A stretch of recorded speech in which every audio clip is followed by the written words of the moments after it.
500 years ago, Christopher Columbus landed on, 500 years after he landed, I was standing at the place where he landed in Santo Domingo, in the Dominican Republic, doing some human rights work.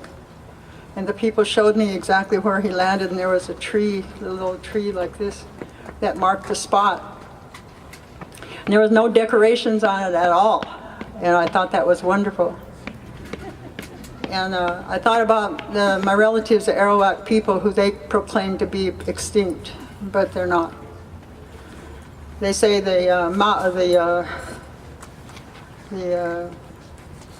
well, it's all lies, so I'm not going to go over all the lies. They were spoon-fed to the people. That's why we have to gather like this, to learn and to stand up and talk and tell the truth to the people, because throughout 500 years we've been fed lies about creation. My people's belief, on my mother's side, my grandpa told stories about how we were to live on earth. And in our oral tradition, that was our education. Stories handed down. People call them today, they say they're just fake. But that was real. From the time of the Creator down to now, our people were educated on how to live on earth. So the Creator made Mother Earth. The Creator made the animal people. And the animal people had to decide how they were going to teach us and help us how to live on earth.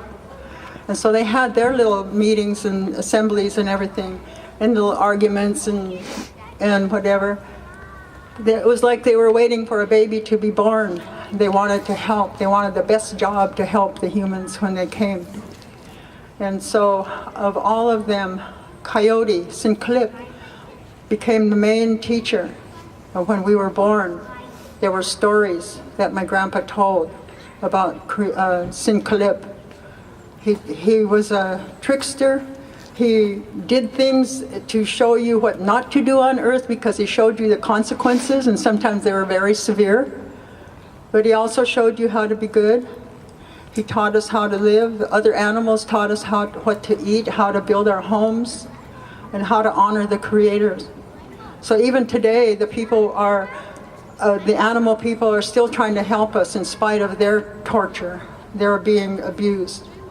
When I was in court, I remember the prosecutor looking at one of my witnesses. She was a native woman she was an anthropologist, and I remember him looking at her and he's, "Do you mean to tell me you're an animal?"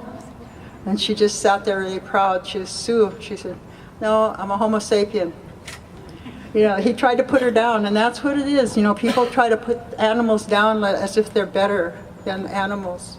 But we respect them, and we respect their teachings, all their teachings.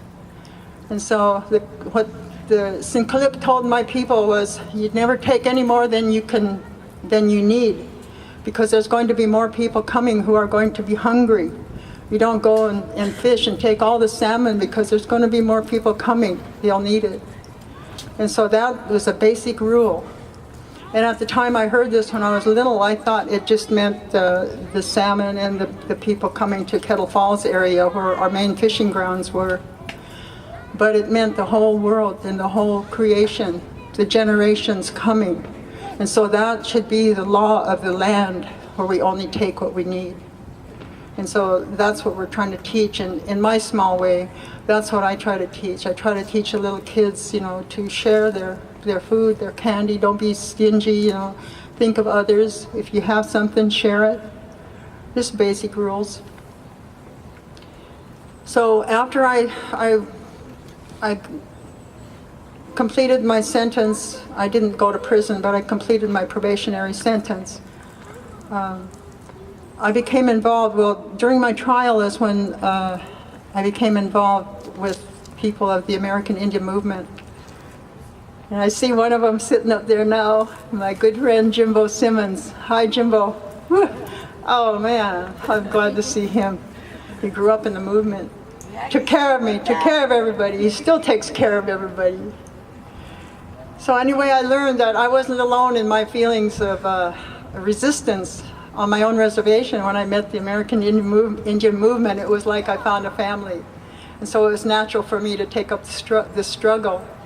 And so they helped me through all of this, and I became active in human rights work and traveled a lot with Jimbo and a lot of the other people to take our arguments to the United Nations, because the United States was ignoring them. The United States to this day has never honored one treaty. Like in Standing Rock, North Dakota, the 1851 treaty says that at the time the United States government mapped out a piece of land, and they said, this is where you, Dakota, will live. They should have said, this is where only you Dakota people will live. Because now there's non-Indians are living there, and they are being very mean to the Dakota people and all Indian people that go there. So that treaty was violated. I don't know why the United States can't honor that treaty and listen to the Native people. Protect all the Native people are trying to do is protect their land, their life, their water, the animals, their way of life. And the United States has violated those treaties. So I'm asking each and every one of you to study. If you don't know anything about the treaties, you study them and do all you can to convince the people that have the power to influence the government to honor the treaties. Because if they don't do that, we're all in jeopardy. Our lives are all in jeopardy. Talk about the weather.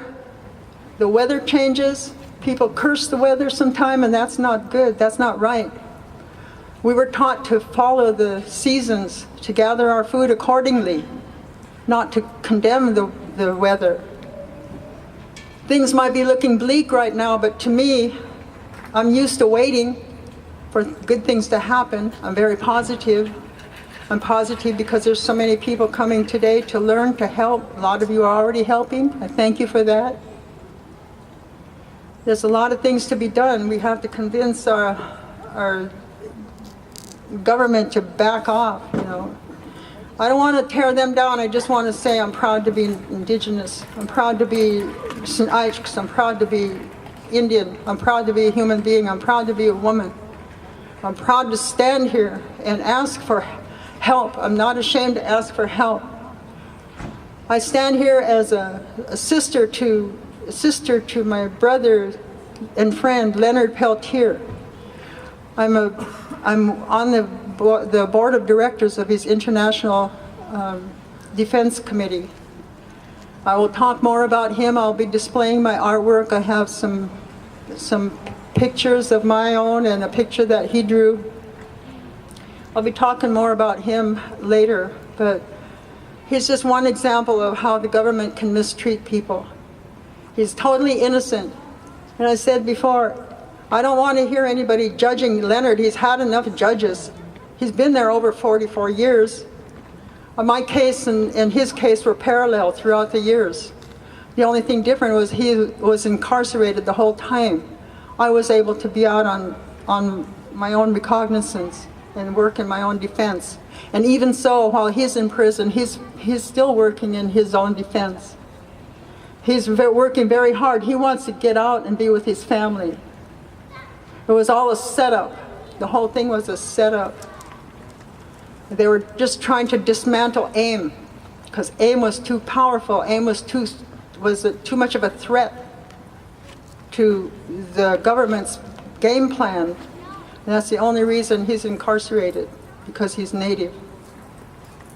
So one thing that the American Indian movement did that brings to mind what's happening today is in 1977, I think it was September, they convinced the United Nations to pass a resolution declaring October 12th International Day of Solidarity with Indigenous Peoples of the Americas. Now that's quite a feat. But it takes a long time for the news to get to the general population, because we are not allowed to hear all this news. We get news that all the people are just getting what the government wants them to hear. But since that time, a lot of people have been working to help. We have support groups in Europe. support groups across the country still trying to make things right for our people, trying to free all political prisoners and all prisoners of war, because believe me, the war is not over. There are many battles, but there's this one war, and the war began 500 years ago when Columbus mistakenly set foot on the Indigenous soil. So one day all people are going to understand. They're going to feel the freedom, to feel the victory, because we're all going to be together. I see that coming. Like each time, I'm really surprised and happily so that people are declaring today the day of Indigenous Peoples Day instead of Columbus Day. My daughter has to work today because it's Columbus Day. She couldn't come with me. The post offices are closed. But it's a losing battle on their part, and they don't like it. They don't like to lose. But we will win. So I really am pleased to be here again. Thank you, my nieces.